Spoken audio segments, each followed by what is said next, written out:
En nuestras familias siempre nos han dicho lo importante que es ahorrar, y aunque es un hábito positivo, la verdad es que son muy poco lo que lo tienen.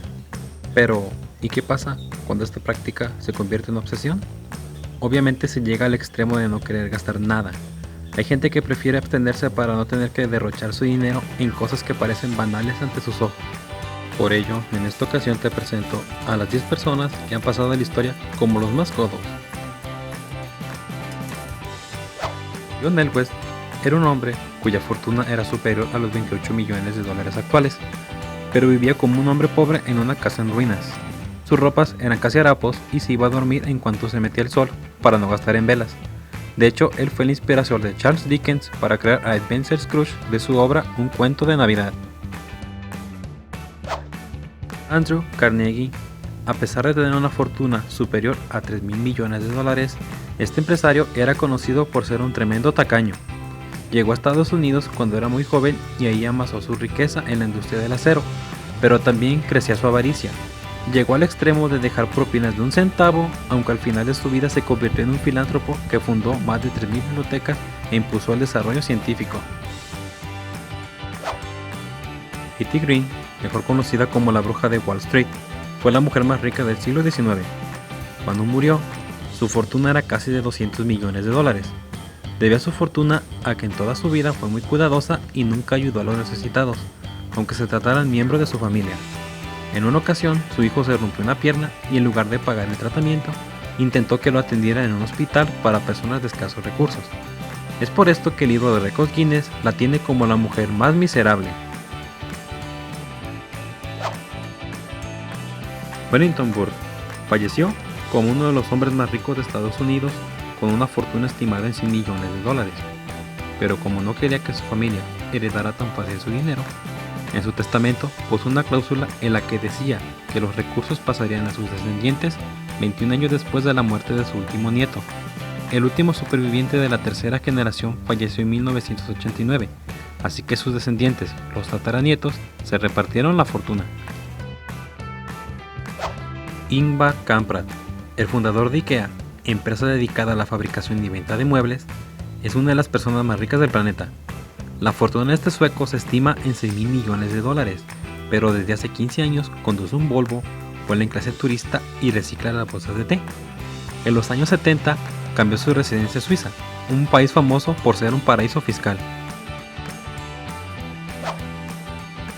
Oliver Cromwell, un caballero protector de Inglaterra, Escocia e Irlanda durante el siglo XVII, y su miseria afectó a miles de personas. En 1647 encabezó un movimiento que intentaba prohibir la Navidad y que solo quedara como una conmemoración religiosa. Los soldados tenían poderes para confiscar todas las comidas especiales, árboles de Navidad y cualquier tipo de decoración. En 1660 Cromwell fue derrocado. Jean Paul Getty. Este hombre amasó su fortuna durante la Gran Depresión. Con el paso del tiempo, llegó a tener intereses en más de 200 empresas, hasta que en 1966, el libro de los récords Guinness lo designó como el ciudadano más rico del mundo.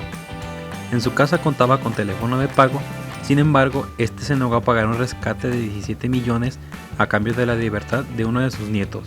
Cuando los secuestradores enviaron una oreja del chico, con todo y dolor de su corazón, pagó 2.2 millones de dólares.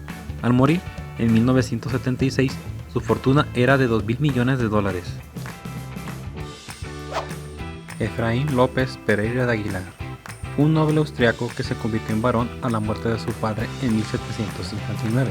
Heredó una gran fortuna y vivía en Londres en una mansión con 20 sirvientes, pero poco a poco se fue convirtiendo en una persona miserable y se fue a vivir a una pequeña casa. Antes de morir, escondió su fortuna de 3.000 millones de dólares para que sus hijas tuvieran que encontrarla. Miguel Ángel, aunque pasó a la historia por ser un notable artista y uno de los mejores emblemas del Renacimiento, Miguel Ángel siempre se daba el lujo de abandonar trabajos, aunque ya se los hubieran pagado, o de aumentar su precio de forma arbitraria. Aunque se hizo cargo del patrimonio de su familia y fue uno de los más ricos, vivió como un pordiosero, siempre andaba sucio y en harapos. A tal grado llegó su preocupación por el dinero que personalmente se encargó del matrimonio de sus sobrinos, para que la fortuna familiar no se viera afectada. estima que su fortuna al morir era de algunos 55.000 florines, lo que equivaldría a 55 millones de dólares actuales. Los hermanos Collier. Homer y Langley Collier vivieron juntos toda la vida en su casa de Nueva York. Temieron a los intrusos y se convirtieron en unos ermitaños que tapaban las ventanas y ponían trampas para evitar robos. Como no pagaban sus facturas, les cortaron el agua, la luz y el gas. Cuando murieron, en su vivienda había 130 toneladas de basura y sus bienes fueron valuados en 1.2 millones de dólares actuales. Y eso ha sido todo por hoy. Espero que te haya gustado. Si te gustó, deja un me gusta. Además, suscríbete para que cada vez hagamos más en este canal. Eso me ayudará mucho. Y yo me despido. Les mando un saludo. Gracias por ver este video y hasta la próxima.